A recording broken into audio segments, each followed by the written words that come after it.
जय हिंद दोस्तों, मेरा नाम है अनिरुद्ध और मैं आप सभी का स्वागत करता हूं करियर विल आईएएस पर। दोस्तों, आज से 8 महीने पहले बांग्लादेश में यूनस गवर्नमेंट के द्वारा एक बहुत ही अनोखा फैसला लिया गया था। उन्होंने भारत से आने वाले जो यान इंपोर्ट्स थे उसके ऊपर एक स्पेसिफिक लेवल की पाबंदी को लगाया था कि जो जो यान इंपोर्ट्स लैंड पोर्ट्स के माध्यम से आते हैं उसको अब बांग्लादेश में आने नहीं दिया जाएगा। आप यहां पे देख सकते हैं, ये खबर दोस्तों 17 अप्रैल की है। लेकिन दोस्तों, यही वाला जो उनका स्टेप था वो आज बांग्लादेश को इतना भारी पड़ चुका है कि बांग्लादेश की टेक्सटाइल इंडस्ट्री को, बांग्लादेश की गारमेंट इंडस्ट्री को 9,000 करोड़ का बहुत बड़ा सेटबैक देखने को मिला है। आप यहां पे देख सकते हैं, खबर कल ही सामने आई है।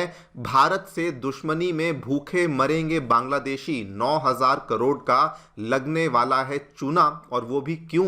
बिकॉज यूनस की एक जिद थी कि इंडिया से आने वाले जो यान इंपोर्ट्स हैं वो लैंड पोर्ट से उन यान इंपोर्ट्स को बंद कर दिया जाएगा। क्यों हुआ है, कैसे हुआ है, सारी कहानी को विस्तार में आगे चल करके समझेंगे। लेकिन वेरी वेरी सिंपली पुट आपको अभी बता दूं दोस्तों, इंडिया से जो यान इंपोर्ट्स थे बांग्लादेश ने बंद किए केवल लैंड पोर्ट्स के माध्यम से, लेकिन सी पोर्ट्स के माध्यम से अभी भी यान इंपोर्ट्स चल रहे थे। एंड चूंकि इंडिया का यान हाईली कंपेटिटिव है, बेहतर क्वालिटी का है, नतीजा ये हुआ है कि बांग्लादेश में जितना भी यान पैदा हुआ है, जितना भी यान वहां पे प्रोड्यूस किया गया है, वो सारा का सारा उनका खुद का यान कंप्लीटली अनसोल्ड पड़ा हुआ है। आप लोग यहां पे देख सकते हैं, ये खबर बांग्लादेश का अखबार है दी फाइनेंशियल एक्सप्रेस के नाम से, वहां पे खबर सामने आई है। बांग्लादेश के जो मैन्युफैक्चरर्स हैं वो अब वहां पे रो रहे हैं बिकॉज 120 बिलियन टका का जो यहां पे माल है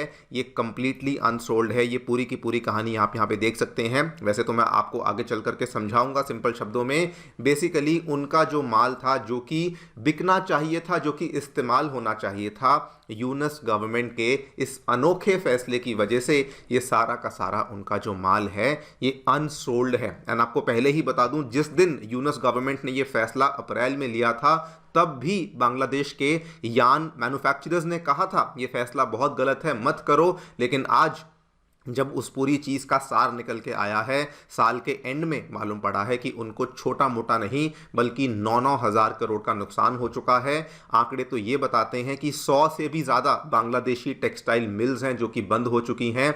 ना जाने कितने लोगों की नौकरियां ऑलरेडी यहाँ पर जा चुकी हैं। बात करेंगे इस पूरी कहानी के बारे में, क्या हुआ है, कैसे आखिरकार बांग्लादेश की ये वाली सिचुएशन हुई है, एंड अमिडस्ट ऑल दिस अभी भी कैसे इंडिया की टेक्सटाइल इंडस्ट्री लगातार ग्रो कर रही है। आइए शुरू करते हैं मेरे साथ। मेरा नाम है अनिरुद्ध। यदि आप लोग हमें फॉलो करना चाहते हैं तो यहां पर दिए गए टेलीग्राम चैनल्स के माध्यम से ऐसा कर सकते हैं। All right, directly coming to the news, क्या देखने मिला है दोस्तों? अभी जो रिपोर्ट सामने आई है बड़े सिंपल शब्दों में बताया गया है कि बांग्लादेश में ह्यूज इन्वेंट्रीज ऑफ यान जो है वो अभी भी अनसोल्ड है, उनको कोई भी बायर नहीं मिल रहा। आंकड़ों की बात करें, 9,000 करोड़ इंडियन रुपीस की बात कर रहा हूं, 9,000 करोड़ इंडियन रुपीस का जो माल है वो अभी भी अनसोल्ड है और वो वेयर हाउसेज में पड़ा पड़ा बढ़ते जा रहा है वहां पर, और किसी भी प्रकार का उनको बायर मिल ही नहीं रहा है। बिफोर वी टॉक अबाउट कि यहां तक हम पहुंचे कैसे, आपको थोड़ा इसका बैकग्राउंड बता दूं। ये खबर ध्यान से देखिए, 17 अप्रैल 2025 की खबर है। बांग्लादेश के द्वारा बेसिकली एक स्पेसिफिक फैसला लिया गया कि इंडिया से आने वाला जो यान इंपोर्ट है वो लैंड पोर्ट से अब उसको हम लोग नहीं आने देंगे। जो लोग जानते होंगे, आपको मालूम होगा, बांग्लादेश और भारत के बीच का जो व्यापार है वो दो तरीकों से होता है। चूंकि एक बहुत बड़ा लैंड बॉर्डर हमारे बीच में बना हुआ है तो वेस्ट बंगाल में, त्रिपुरा में, असम में बहुत सारे लैंड पोर्ट्स हैं जिसके माध्यम से व्यापार चलता रहता है। लेकिन उसके अलावा जो बांग्लादेश के सी पोर्ट्स हैं उसके माध्यम से भी हमारा अच्छा खासा व्यापार उनके साथ चलता है। लेकिन अप्रैल के महीने में बांग्लादेश ने कहा कि जो भी लैंड पोर्ट्स के माध्यम से आने वाला जो यान है उसको तो जी अब हम लोग बांग्लादेश में अलाउ नहीं करेंगे। बट गेस व्हाट, उन्होंने उस टाइम पर सी इंपोर्ट्स को लेकर किसी प्रकार की कोई भी गाइडलाइन या रेगुलेशन जारी नहीं करी थी। अब उसका परिणाम क्या हुआ? परिणाम आपके सामने है।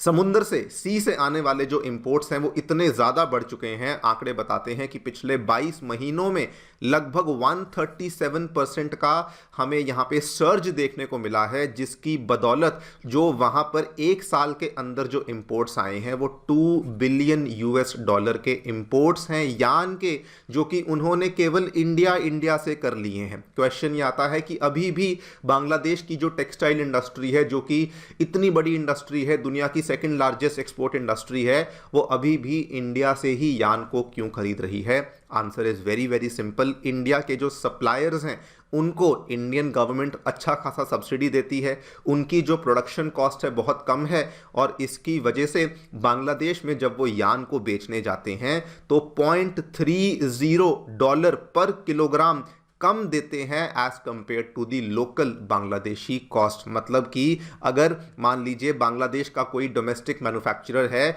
अगर उसका दाम मान लीजिए $1 पर किलोग्राम है, तो इंडिया से आने वाला जो यहाँ पे यान है उसका कॉस्ट $0.7 पर किलोग्राम है। 30% का आपको इतना बड़ा डिफरेंस यहाँ पे देखने को मिल जाता है। This is the main reason कि बांग्लादेश के जो टेक्सटाइल मैन्युफैक्चरर्स हैं, रेडीमेड गारमेंट मैन्युफैक्चरर्स हैं, वो अभी भी यही कहते हैं कि हम इंडिया से लेंगे क्योंकि हमें वहाँ से सस्ता मिल रहा है। इसका परिणाम क्या हुआ है? परिणाम ये हुआ है कि बांग्लादेश में दिखने वाली जो स्पिनिंग मिल्स हैं, नियरली 50 के आसपास स्पिनिंग मिल्स ऑलरेडी बंद हो चुकी हैं या फिर डाउन साइज कर चुकी हैं अपने ऑपरेशंस को, बिकॉज ये इंपोर्टेड यान प्राइजेस के साथ अपने आप को कंपीट नहीं कर सकती। बांग्लादेश की एसोसिएशन है, बांग्लादेश टेक्सटाइल मिल एसोसिएशन, उन्होंने ये चेतावनी दी है 50 बंद हो गई हैं, 50 और बंद होने वाली हैं, बिकॉज अब वो अपने यान को इससे कम प्राइस में बेच ही नहीं सकते और उनकी जो हालत है वो बद से बदतर होती जा रही है। कुछ ओनर्स ने तो ये तक कहा है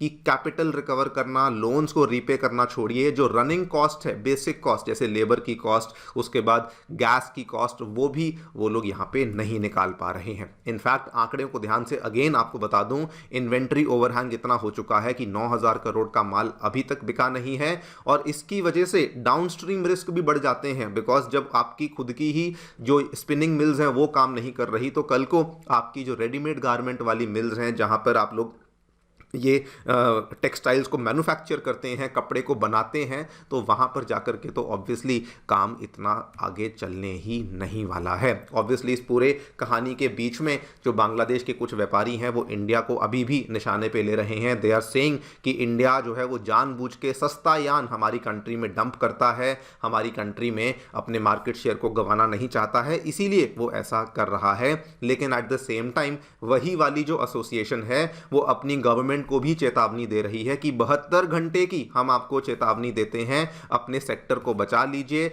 जो भी आपको करना है जल्दी से करिए, बिकॉज इस तरीके से हमारा सेक्टर यहां पर नहीं चल पाएगा। आप यहां पे देखिए उनकी अलग अलग एसोसिएशंस बनी हुई हैं, इंडस्ट्री ग्रुप्स हैं। एक तो सबसे बड़ी वाली जो बांग्लादेश टेक्सटाइल मिल्स एसोसिएशन, दूसरा garment manufacturer and exporters association, उसके बाद एक knitwear manufacturers and exporters association. उन्होंने कहा कि अब हम लोग बिल्कुल भी इंडिया से यान इंपोर्ट नहीं करवाएंगे। स्पेसिफिकली जो हेविली इंपोर्टेड यान होते हैं, 30s सिंगल, 28 काउंट यान, ये कुछ उनकी टेक्निकल स्पेसिफिकेशंस हैं कि ये तो हम लोग यहाँ पर नहीं लेने वाले हैं। लेकिन दोस्तों रियलिटी आप भी जानते हैं कि व्यापारी हमेशा वो चीज़ लेगा जो उसको सस्ती पड़ेगी, एंड इसीलिए बांग्लादेश के भी जो व्यापारी होंगे वो अभी भी, अगर सरकार कुछ करेगी ही नहीं, तो अभी भी वो इंडिया से ही आने वाले यान को प्रेफरेंस देने वाले हैं। वैसे आपको ये भी बता दूं, वन मेजर रीज़न कि बांग्लादेश इस चीज़ को लेकर परेशान है कि इंडिया बांग्लादेश के बीच होने वाले व्यापार में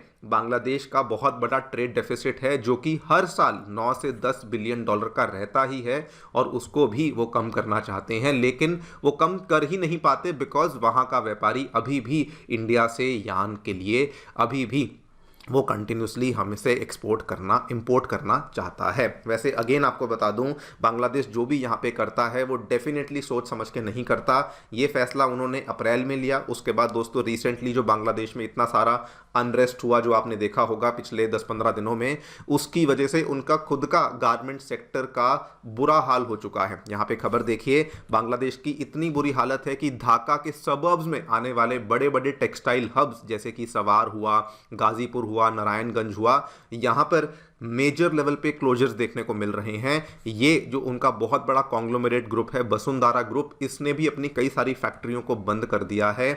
यूं मान लीजिए बांग्लादेश खुद ही अपने पांव पे कुल्हाड़ी मार रहा है, और जानते हुए कि उनका टेक्सटाइल 80 to 84% ऑफ कंट्रीब्यूशन करता है टोटल एक्सपोर्ट अर्निंग्स में, जीडीपी में 10 से 11% का कंट्रीब्यूशन करता है, एक्सपोर्ट में इतना बड़ा कंट्रीब्यूशन है, एम्प्लॉयमेंट में इतना बड़ा कंट्रीब्यूशन है, लेकिन नहीं, उन्होंने जो भी फैसले इसमें लिए हैं वो हमेशा उनके ऊपर बैकफायर ही करे हैं। और इस पूरे मामले के बीच में इंडिया के एक्सपोर्ट्स लगातार बढ़ते जा रहे हैं। हमारा जो टारगेट है कि हमें बांग्लादेश को टक्कर देनी है टेक्सटाइल्स में, हम लगातार उसकी तरफ नज़दीक बढ़ रहे हैं। नवंबर के आंकड़े सामने आए थे, 9.4% ईयर ऑन ईयर से हमारे एक्सपोर्ट्स यहाँ पे बढ़े हैं। रेडीमेड गारमेंट्स की बात करें 11% से हमारे एक्सपोर्ट्स यहाँ पे बढ़े हैं। आप यहाँ पे देख सकते हैं we are doing pretty well. और हमारी कंट्री में तो बल्कि नए नए यहाँ पे टेक्सटाइल हब्स बन रहे हैं, जो एग्जिस्टिंग थे वो तो बढ़ ही रहे हैं, नए हब्स भी तैयार हो रहे हैं, सो दैट जल्दी से हम लोग भी अपने एक्सपोर्ट नंबर्स को, प्रोडक्शन नंबर्स को बढ़ा सकें। देखते हैं क्या होता है, लेकिन one thing is very very clear, Yunus सरकार के द्वारा लिए गए जो भी फैसले हैं, they are proving to be a big big blunder and disastrous for its own textile industry. आप लोग जो भी सोचते हैं मुझे बताएं कमेंट सेक्शन में। Thank you so much for listening, stay tuned and stay safe.